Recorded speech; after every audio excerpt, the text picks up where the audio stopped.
Welcome to the Forest of Thought with me, Ingrid Rieser. What are the ideas and stories that we feel most reluctant to let go of? One story about our time is that we're living longer lives with more years of schooling, more material possessions, and more sophisticated technology than ever before. But despite the upward sloping graphs telling us that things have never been better, our collective confidence in the promises of the future seems to be waning.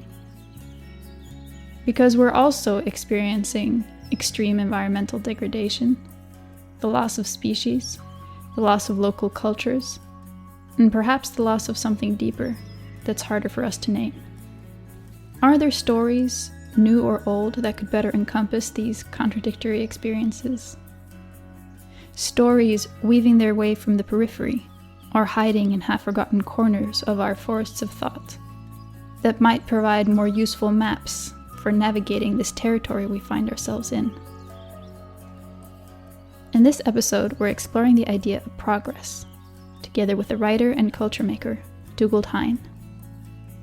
To me, the work that seems worth doing, instead of rebooting civilization, it's more about regrowing a living culture as part of a patchwork, an ecology of living cultures, and recognizing that for all of its achievements, including the ones that we would not gladly give up and that we ought to struggle to take with us, there's also been a devastated quality to modern societies that we've barely even had a language for talking about.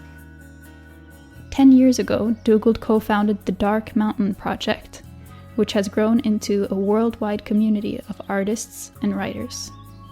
He and his partner Anna Björkman now run a school called Home, a learning community for those drawn to the work of regrowing a living culture.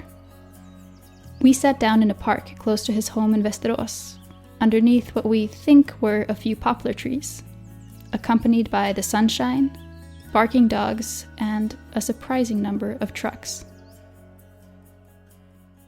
We talked about this conversation being about the progress story.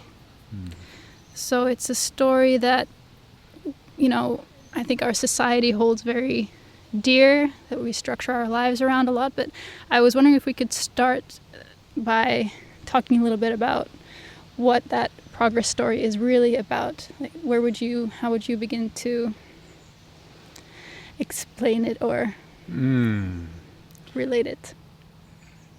I might start by talking about it as a kind of half-buried logic that we might not believe in as true believers as much as a generation or two ago, but that we nonetheless find it hard to think without falling back onto the assumptions that make up this kind of cultural logic of progress.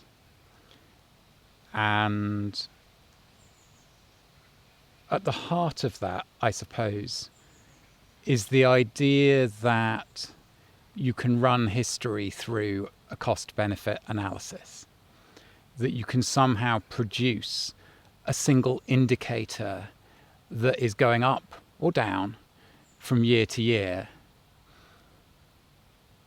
Because if you can't, if that's not the kind of thing that history is, then progress pretty quickly ceases to be a meaningful concept and becomes just a kind of a word for something warm and fluffy, or something that we like.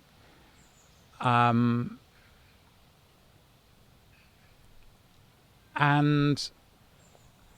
I'm remembering a conversation that I had a few years ago on New Year's Eve at a party in a nice neighborhood in a European capital city with this guy who wants to know what I write about. And I tell him, this kind of thing. And the more I try and explain, the more confused he gets. And he's like, okay, but surely it's a good thing that we don't all have to work on the land anymore.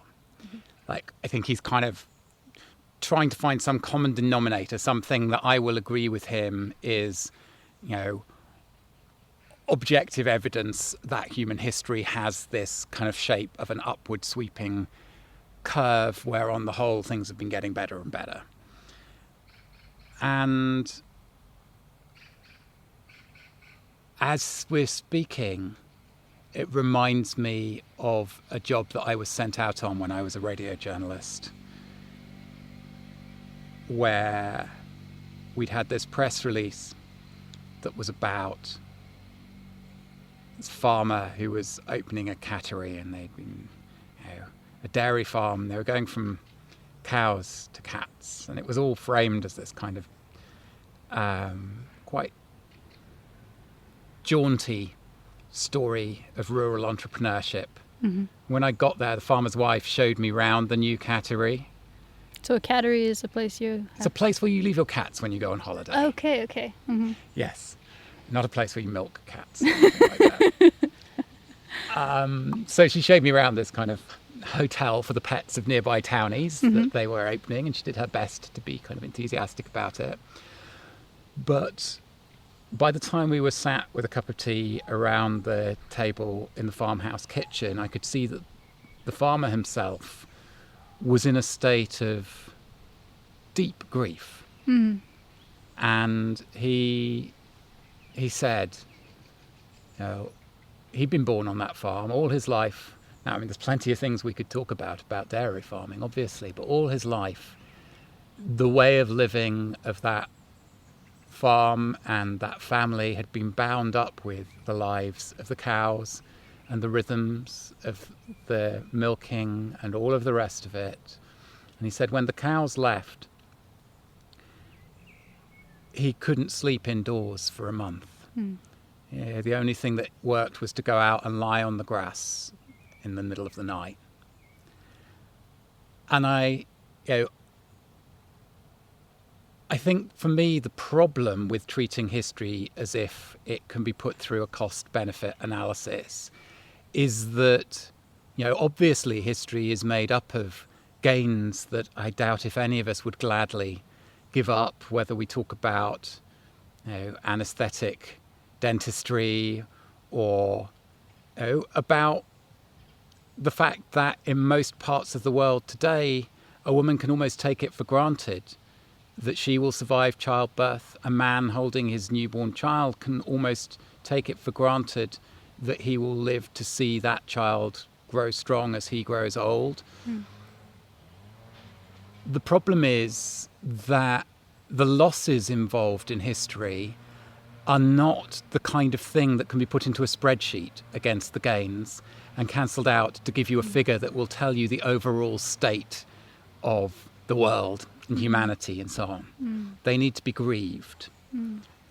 And the logic of progress is suspicious of, intolerant of, a thing like grief.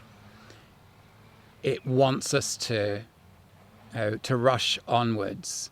It tends to see in a sense of loss and grief an unhealthy attachment to the past, which was obviously a bad place, and to see in any attempt to speak politically about loss and grief and the past, unless it's within very narrow parameters, a dangerous romantic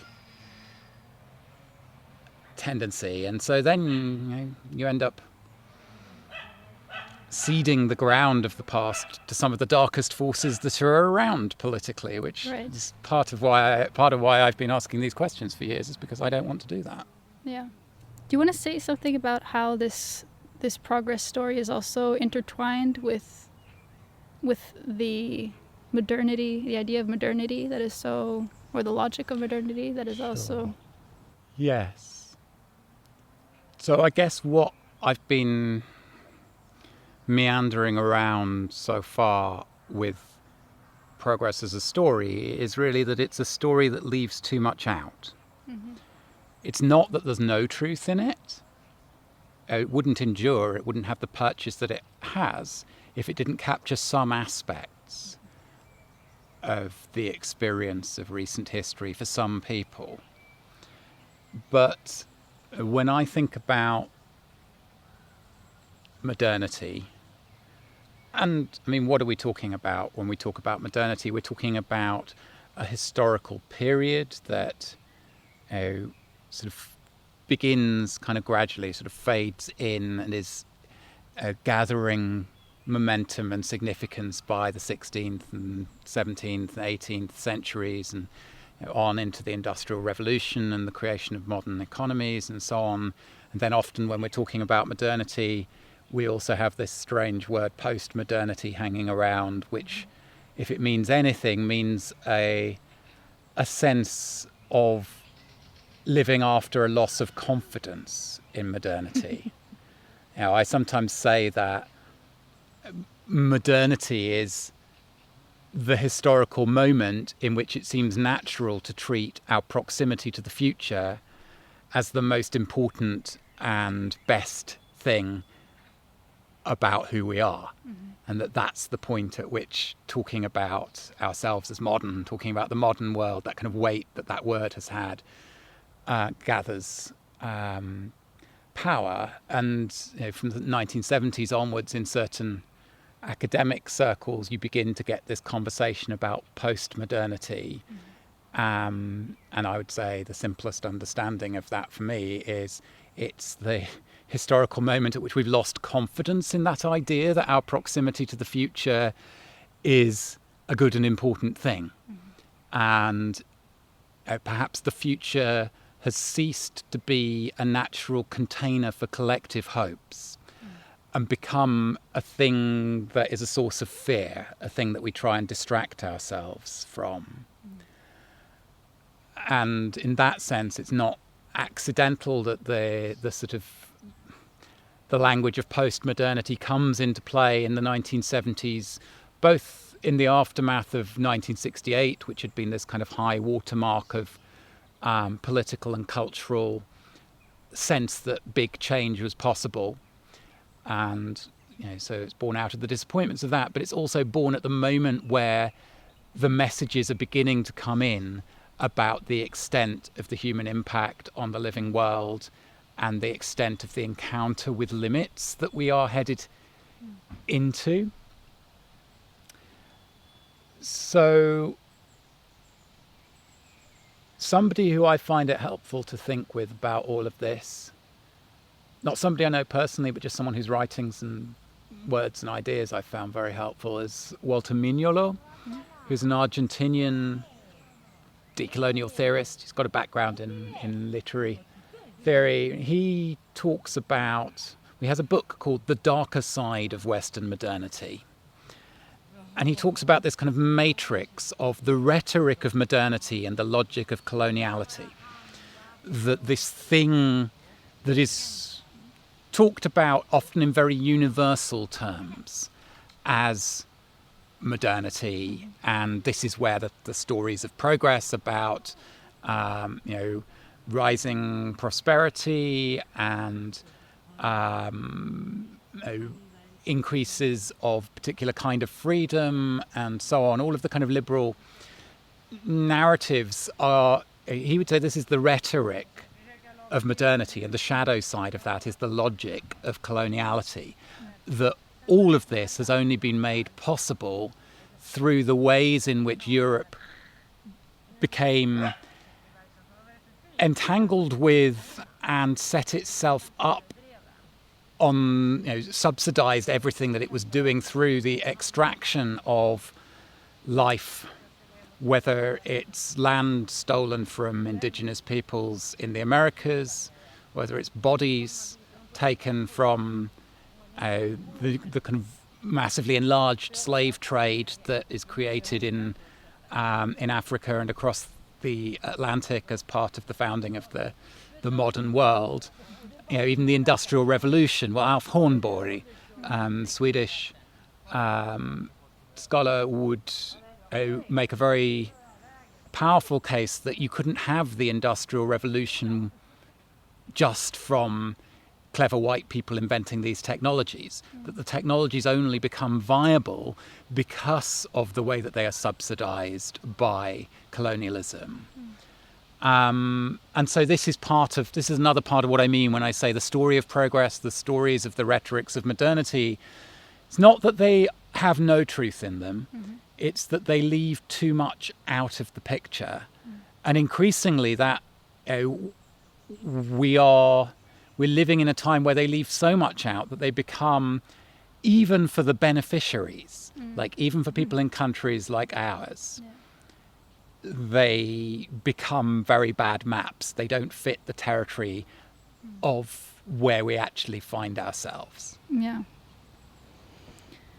Yeah, I think that, I mean, maybe for people in your generation as well, and my generation was maybe 10 years later, I think that what we're finding is that, exactly like you said, the progress story is certainly not aligned with what we see happening around us, not even as being the ones who benefit the most.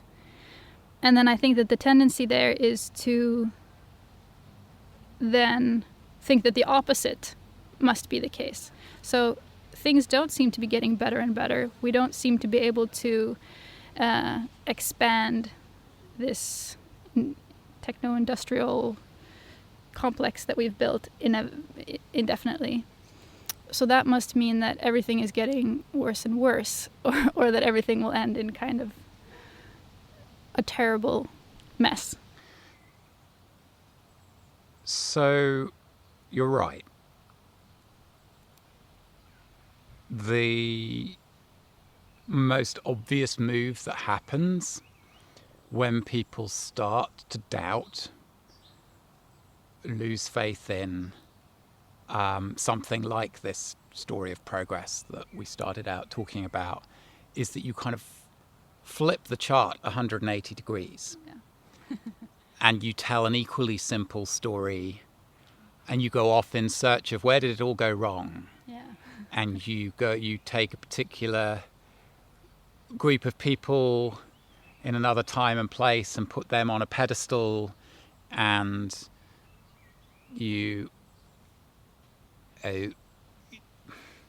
been doing this since the Enlightenment, since Rousseau, telling Golden Age stories. That's kind of the flip side of the narrative of progress. Yeah.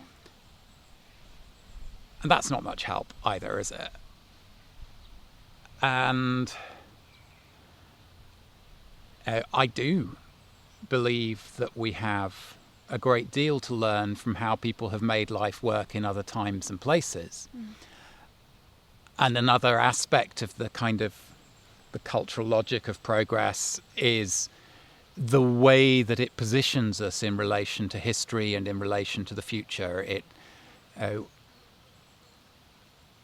It encourages us, or it predisposes us to look at the future as the natural direction in which to look for hope and possibility. Right. And the past as a poorer prototype for the present. And so I'm interested in an orientation to the past that is not simply seeing the past as a kind of junkyard full of poorer versions of the way we do things now, but is attentive to the radical difference of the ways in which people have made life work in different times and places. And part of why I think that is potent is because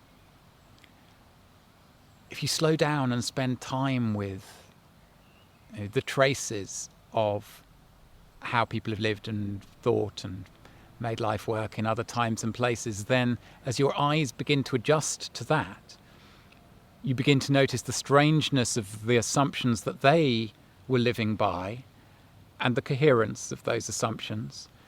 And then you begin to notice the strangeness of the assumptions you've been taking for granted because of where you happened to be born and grow up. And so in that sense, I think that the past can dislodge our assumptions in a way that the future can't, because anything that we say about the future is a projection made onto this blank screen. And the projection is made from here and now and is shaped by all of the assumptions we're making, including the ones we don't even know we're making. And no future talk is ever going to help us notice those assumptions we don't know we're making in the way that the encounter with the traces and remnants of the past can. So it's not about putting the past on a pedestal. If anything, for me, it's about an acknowledgement that most of our ancestors in most times and places, in many senses, had lives that were hard in ways that we don't like to think about. And precisely because of that, they couldn't afford the obliviousness, the disconnection from the consequences of our actions that we are able to take for granted, or have been able to take for granted around here lately, that actually is almost necessary for participation in the kinds of society that we've been living in around here lately. Because if you know about the circumstances of production, then you lose your appetite for consumption. And equally, couldn't afford the lack of beauty. And that's one of the paradoxes. I was rereading something from Monique Besten, who's a Dutch artist writing in the latest issue of Dark Mountain, and she was talking about Fukuoka, this Japanese farmer and philosopher who wrote a famous book called The One Straw Revolution. And she says one of the things that Fukuoka noticed was that in the area where he lived in rural Japan, on bridges and at local shrines, there were these carved poems written by farmers in previous generations in that landscape. And he said nobody who is involved in modern farming has the time to write poetry or to read very much. And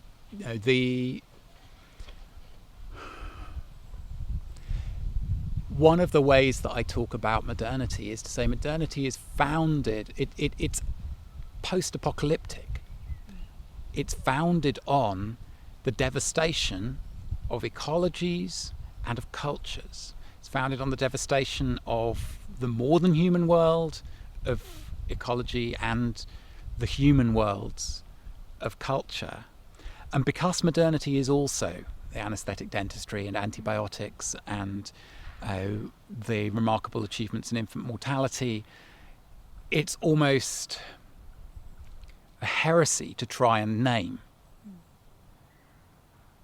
that foundational devastation. And the solution to this has been to say, well, to treat ecosystems as if they are pools of resources there for our use, and to treat culture as if it's an anachronism or a decorative surface layer rather than something deep and going down into the roots of what it is to be human and how we make life work. And I say, we're coming to the end of our ability to resolve this tension with those answers. And the work I've been doing is about how do we find ways through that ending, find other ways of working with and living with the tension that's represented there, and find ways of living that are worth surviving for in the kinds of worlds we're likely to end up in.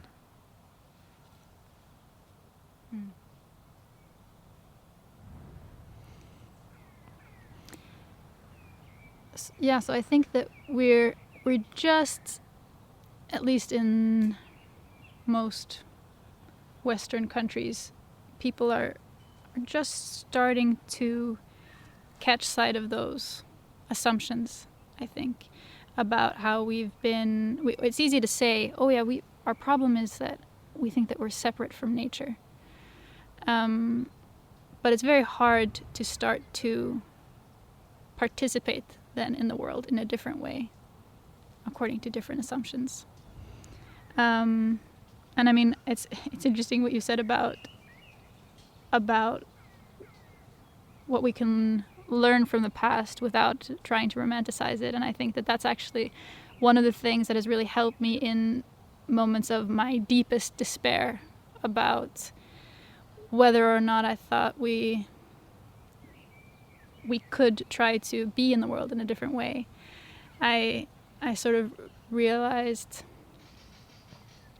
by looking backward or listening to people who have spent a lot of time looking backward that in fact changing the way that we participate in the world is actually it's always changing, and change is inevitable. So I don't even have to, that's not the question here. It has been completely different, and it will be entirely different. And so the question is not whether it will change, but how it will change. And I've found a lot of solace in that. But so once we get to that point where we are unbelieving in this story, and new stories are beginning to emerge, at least at the fringes. And it's easy to also try to replace one big story with another big story, right? I mean, I think that's also something that you've talked about a great deal is, now the search is, well, what is the new story that we can organize our societies according to? Because I think that the alternative seems for many people a meaninglessness or directionlessness that's very scary. So maybe you could talk about that a little bit. What are you seeing as these other stories that are emerging that people are perhaps also latching onto in useful ways or not useful ways? And yeah, maybe you could talk a little bit about that. So you're right, there is this tendency to look for another big story, whether it is, whether it's flipping from a story of progress to a golden age, sort of anarcho-primitivist story or whatever, or trying to reboot in more sensitive language something which retains the core logic of progress. There's a lot of that goes on. One of the things that can happen as we walk away from the big story of progress, and as we quieten down a little, maybe, is we notice that one of the things that was wrong about that story is that everyone else hasn't gone away. The story of progress folds everybody into a single trajectory of human history, and explicitly or implicitly, therefore, discards all of the other stories, assumes that they're all over or might as well be over. And this is something that Mignola would draw attention to, is all the voices from different corners of the world saying, actually, we're still here.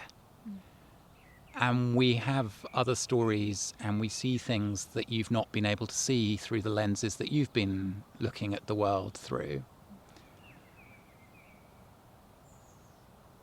And when you say that, people around here lately have been beginning to wake up to the problems with the story and the lenses that we've inherited from the recent past. And you could look at the great big conversations about the Anthropocene that have sprung up in the last 10, 15 years, this kind of term that starts off as a proposed scientific term, but escapes from the lab very quickly into the arts and humanities and social sciences and all sorts of interdisciplinary collaborative spaces and galleries and so on. And I've been drawn into some of those conversations. And then there's a kind of an endless proliferation of alternative terms: the Capitalocene, the Plantationocene, I like that one, the Cthulhucene. But part of where that proliferation is coming from, or maybe something that's sort of even beyond that proliferation, is the sense that comes through in that book that Marisol de la Cadena and Mario Blazer edited, that came out a year or two ago, called A World of Many Worlds. That phrase itself comes from the Zapatistas and from Subcomandante Marcos. Could you say quickly who the Zapatistas were? Yeah, so the Zapatistas, a movement that began in the early 90s, an indigenous uprising in the Chiapas state of Mexico,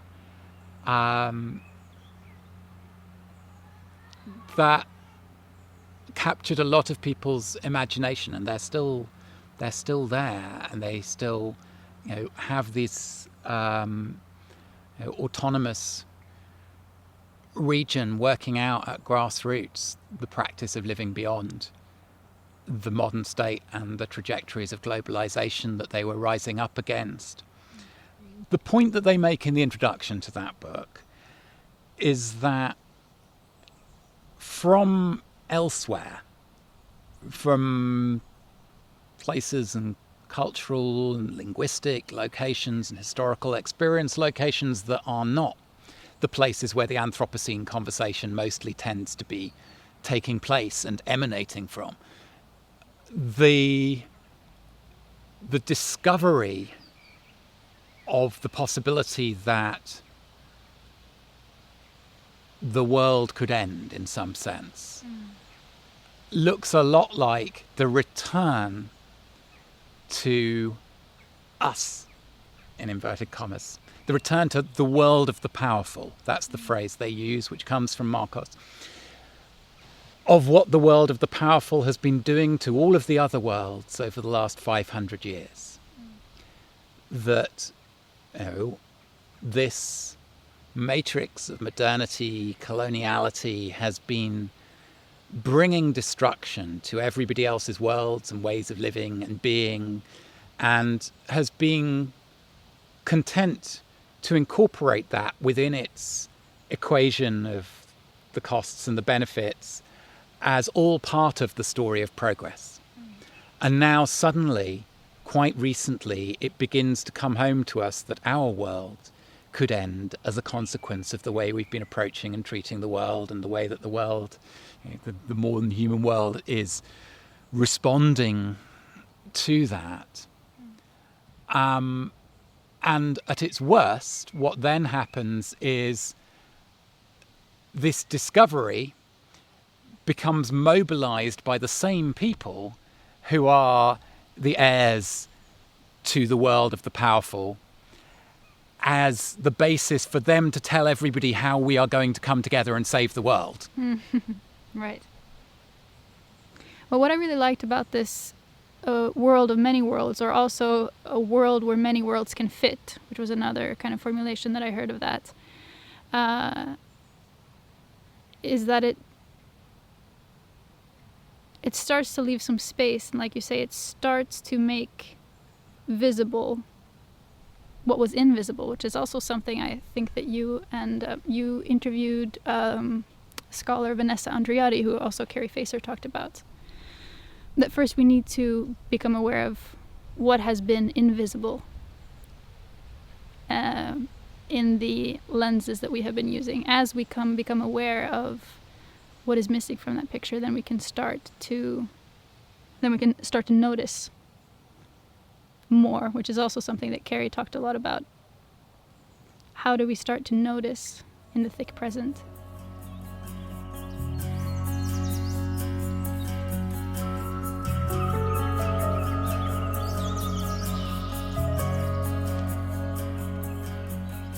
To me, the work that seems worth doing, instead of rebooting civilization, it's more about regrowing a living culture as part of a patchwork, an ecology of living cultures, and recognizing that for all of its achievements, including the ones that we would not gladly give up and that we ought to struggle to take with us, and once we dismantle the big, simple story of progress, my hope is that it leaves us able to discern among the bits we want to try and leave behind and the bits that we want to try and take with us from the things we've done and the things we've figured out how to do around here in recent generations.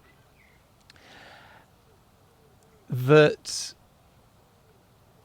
alongside those achievements we might want to take with us, there's also been a devastated quality to modern societies that we've barely even had a language for talking about.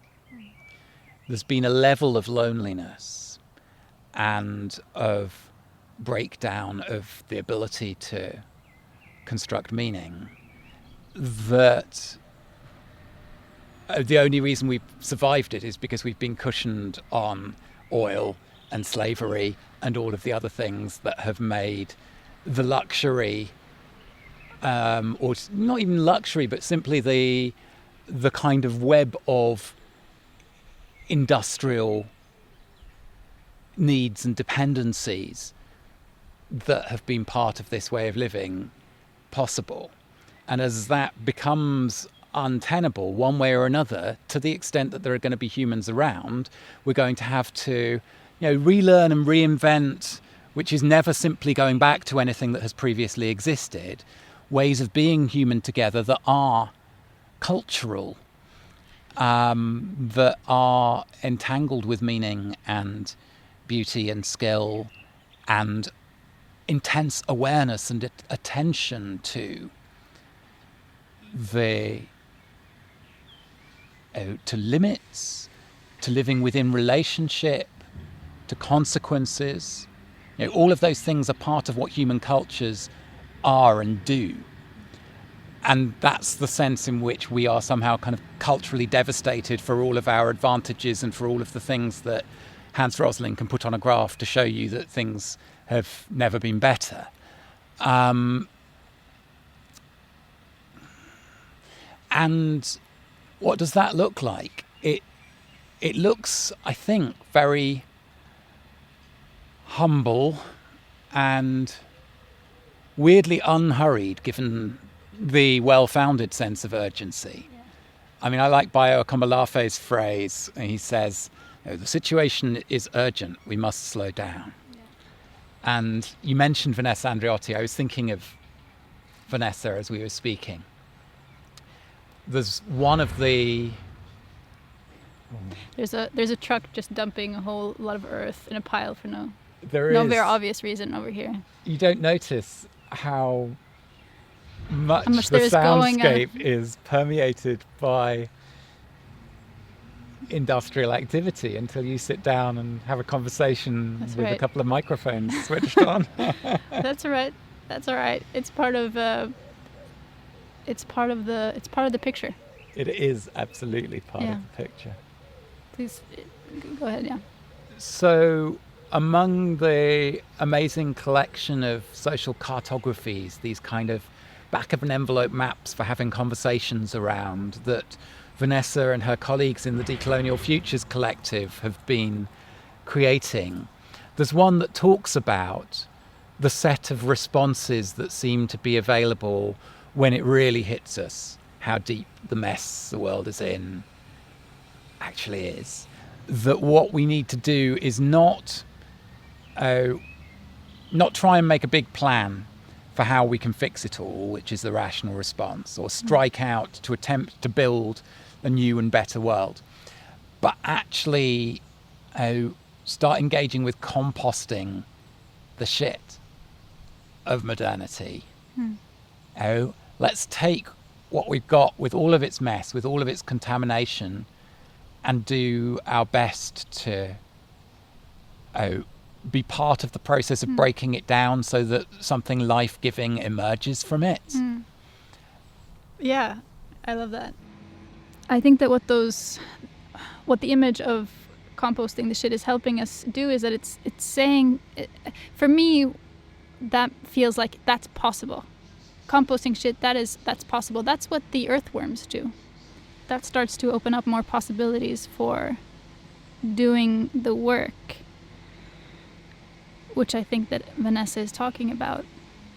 I wrote a year or two ago that I felt like what's called for is something equivalent to Alcoholics Anonymous for a whole culture. Right.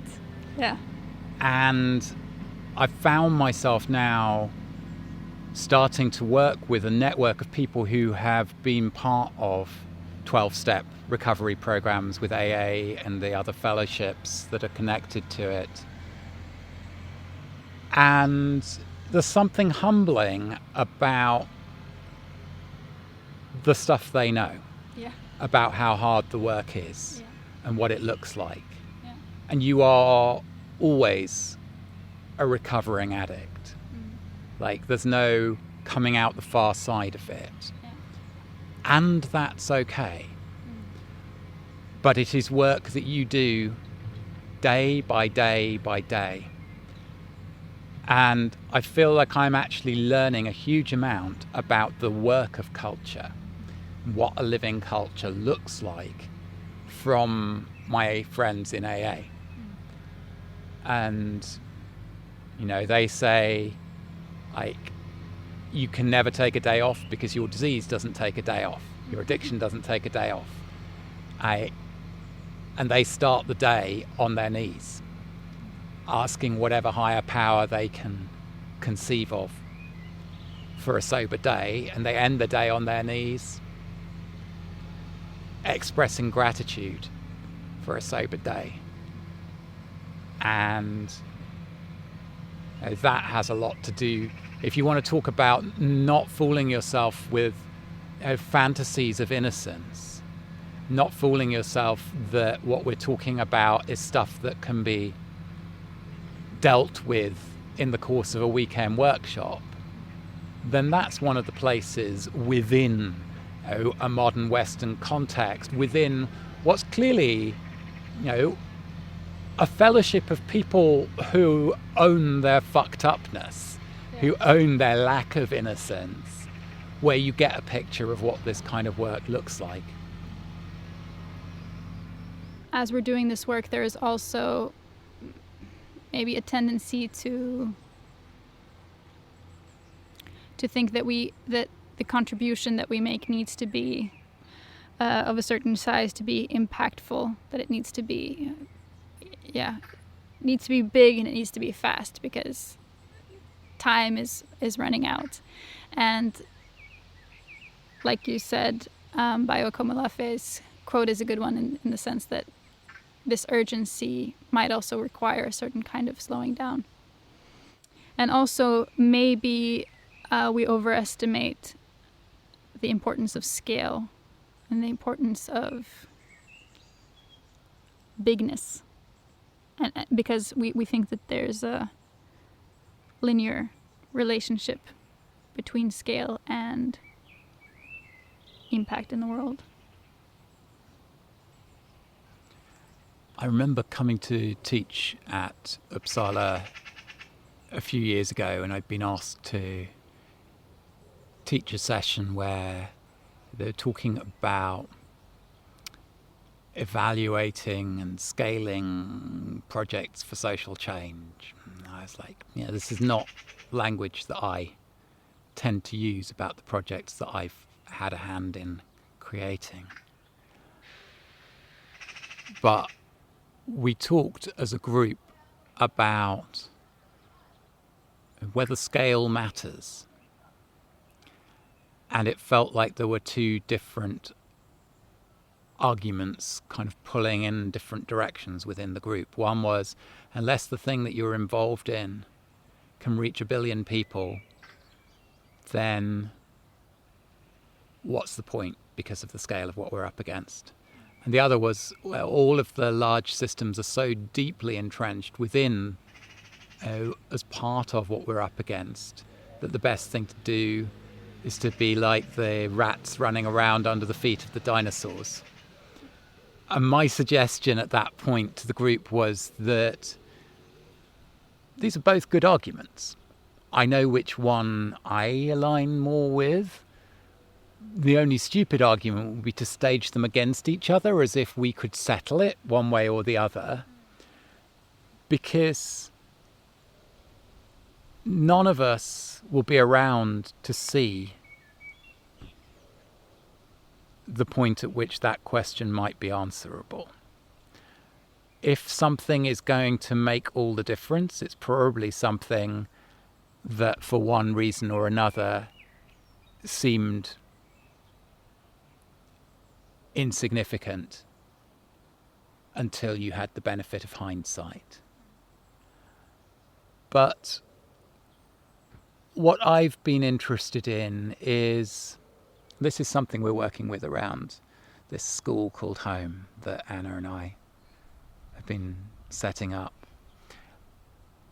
Cultivating a literacy of scale that is attentive to the things that stop being possible as you cross certain thresholds, as well as the things that become possible. The diseconomies of scale, Illich might have said. There's a phrase that I've heard attributed to Illich. Apparently, he used to say towards the end of his life, the limit of political possibility today is the number of people who can sit around a table and share a meal together. And I don't know whether that's the limit, but it certainly feels like the starting point.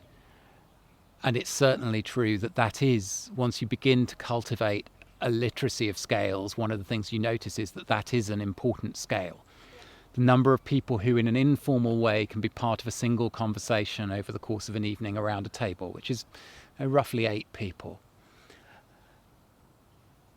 And it sounds really pessimistic the first time you hear that statement, but actually there's no rule that says that everybody needs to sit around the same table at every mealtime. And there's no limit on the number of different tables around which people could be sitting. So you can begin to imagine something that travels and gets adapted and adopted without ever scaling up, in the sense that industrial society has taught us to look for scale in infrastructure or in organizations. And I'm really interested in how we create things and things that spread the way that a joke or a rumor spreads. To me, that's part of what this culture-making, culture-growing, regenerative work can look like. Yeah, and maybe that is what I like about that image from Illich about the kitchen table, is that it says something about the joy of that kind of political discussion. And because it's often easy to forget also in these in the insistence on having all of these difficult conversations, which is something that is entirely necessary, but that we also need to do that with not a kind of superficial happiness and everything's great, but to still find the joy in that process. With a conviviality. Yeah. With a sense of what makes life worth living. Being human together. With joy and tears. With grief. And grief understood in the way that the AA folks understand addiction, which is you're not going to leave grief behind. You're going to be changed by it, and you're going to learn to live with it and become a different person, and maybe even come to a place where you can be grateful for it. You know, you hang out with the 12-step folks and you hear people say, I'm so grateful I'm an alcoholic. I'm so grateful I'm a crack addict. And what they're saying is, I have found my way to something which I couldn't have found if my life hadn't come via the path that it came by. And maybe that's what we're looking for. Once we've stopped looking for purity and stopped looking for innocence and stopped trying to treat it all as a problem that can be fixed and made to go away, and stopped trying to sustain the way of living of the Western middle classes at all costs, is something a bit like, I'm grateful I'm a crack addict.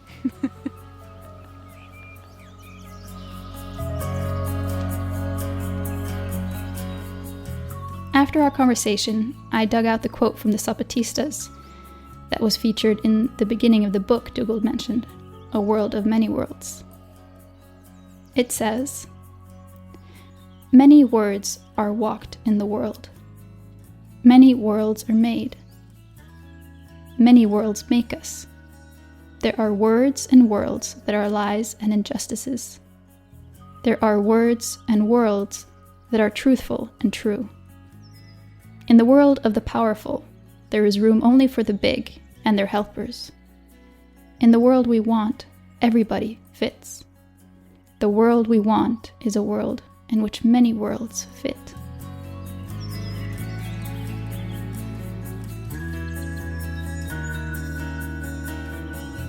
I also wanted to mention that Dougald is currently running an online series called Homeward Bound at his school called Home. Please check that out at aschoolcalledhome.com. You can find the sources to the things we talked about and more in the show notes and on the website. We're going to take a break now over the summer, so it's a great time to get in touch with feedback or with suggestions for topics or interviewees that you think we should explore in the podcast. So be in touch on Instagram, Facebook, or our website, which is forestofthought.com. Thanks again to Christian at stoneproduction.no for our wonderful theme music, and thanks to you all again so much for listening.